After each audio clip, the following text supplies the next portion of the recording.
Auto racing helmets are significantly different than those that we are used to in the motorcycling community. And in this video, I'd like to guide you through some of those differences. Let's do it.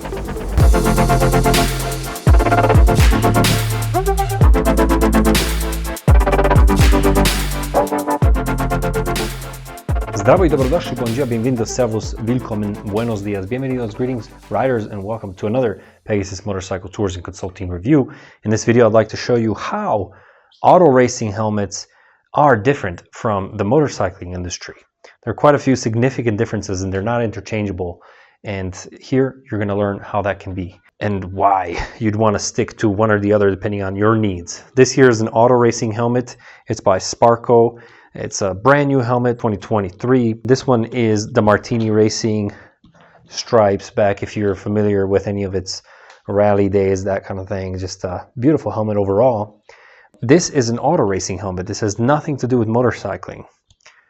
Some of the main differences are, as you can see, there's not a lot of venting. I mean, you can see vents here and exhaust vents as well, but that's more for looks, to be very honest, or open racing vehicles, because the venting is less so important in a enclosed car where you don't have much airflow than on a motorcycle. For example, you can't open these vents here. You can't open the front or the rear like you can on most better motorcycle helmets. As you can see also, there is not a lot of aerodynamic design incorporated into the shell of the helmet. There's not a lot of need to test this type of auto racing helmet in a wind tunnel, for example, because you're not going to be hitting a lot of wind. Even if you are, it's not going to be anywhere near to what a motorcycling rider can hit. So the need for reduced buffeting, for example, or noise is much less so apparent in an auto racing helmet than it is in a motorcycle racing helmet. So of course, in a motorcycle racing helmet, you also have a larger, wider field of vision. It's much wider depending on what kind of helmet you use. For example, if it's a super sport helmet like the Bell Pro Star line, it's going to be very aggressive because you're going to be kind of tucked in, your head way back, and your field of vision is going to be much higher than if you are on a helmet that's intended for car racing, of course, because your head isn't like that. You're seated in a chair, you're looking straight, as opposed to being very tilted forward and tucked on your motorcycle. So this helmet basically has a smaller field of vision because it doesn't require much more than that. And more than anything, this has the HANS device. This is the head and neck safety device. It was made standard just a little bit before the death of Dale Earnhardt, of course, NASCAR superhero. At the time, it was new technology. He chose not to wear it, and his crash made this system famous because it would have probably prevented his death. It doesn't look like anything too aggressive if you see the video of his crash, but it snapped his neck basically and separated his spinal cord. So this HANS device is something you connect your helmet to. You wear this brace basically that's connected to the vehicle, and it prevents whiplash and it prevents side motion as well. So for that reason as well, the visor part of the helmet for car racing does not need to be as wide because you can't really move your head so much. It kind of prevents range of motion. And for motorcycling, of course, you're moving all the time. You're moving around, looking behind, etc. That's another reason how they're different. Now, the main difference is that these helmets are rated differently. Snell is the top-of-the-line, world-renowned rating system, named after a rider who crashed and died in the 50s. That system has been kind of the gold standard. DOT, Department of Transportation in the United States, is the baseline off of which helmets that are rated for street use can be sold. The Snell rating applies for 5 years, and helmets are generally considered to be done for after that. I mean, I've used helmets for 10 years. It's just, they've never been down, etc. But the idea is don't use any stickers because stickers can degrade the integrity of the helmet and retire it after 5 years. That's also the safety of the strap. The way they're tested between DOT and Snell is different types of shaped objects are landed on the helmet. The helmet is dropped from different heights. Different forces applied to the chin strap, etc. All that's very technical nature. Just know that Snell rating is much more robust. In Europe, they have the SE rating, so it's a little different rating over there. But you'll know what helmet is rated at because it'll say typically in the back. This one surprisingly doesn't. For motorcycle helmets, it will say DOT or Snell rated, etc. And the most crucial way they're different is their functionality and options. For example, this helmet needs to be fireproof because in a car there's a much more serious risk of car catching on fire and the rider being stuck there and having to kind of endure. That's why all the clothes are made from Nomex. It's or especially in the interior of this helmet is made from that material, which is fire retardant. It does not like to catch on fire, which is good if you are caught in a crash that requires assistance for you to get out of, and meanwhile fire is raging all around you. Motorcycle racing does not involve that. You're typically ejected from the bike. In very rare cases, you can, be caught underneath of a bike that catches on fire.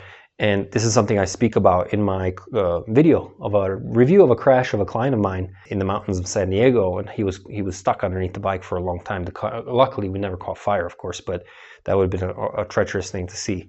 So there's different needs in that regard for safety regarding fire hazard. For car racing, this rubber gasket here as well is meant to melt and make a closed system here, so that the rider is not, or the driver is not breathing in the fumes and the fire heat and all that's not getting as quickly. Of course, you want to get the hell out of there as quickly as possible.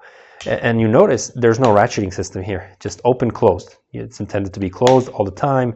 And these little widgets here are for the tear-offs. So if it's an open car racing system, then basically you have tear-offs that you can, rip out so that you have a clean vision. At least temporarily. So that's what these are for. In motorcycle racing helmet, we don't have that, but in the interior we do have the anti-fog system some helmets come with, of course. So that's a different little thing. And crucially, we do have the ratcheting system. Not all. My Bellstar Race Star helmets don't have a ratcheting system. It's basically up or down, closed or locked, let's say. And you're supposed to be able to flick it real quick, just with one solid motion. It clicks down. That's what you want, because you start, you see, you can pull out, red turns green, flick it down and go. So it's not meant to be ratcheted up in certain levels. But another motorcycle helmet, for example, an adventure touring helmet, another street helmet, can have that option, or you just have a little bit open, maybe 5 or 6 different levels even. So you don't get that in car racing helmets. So that's another system.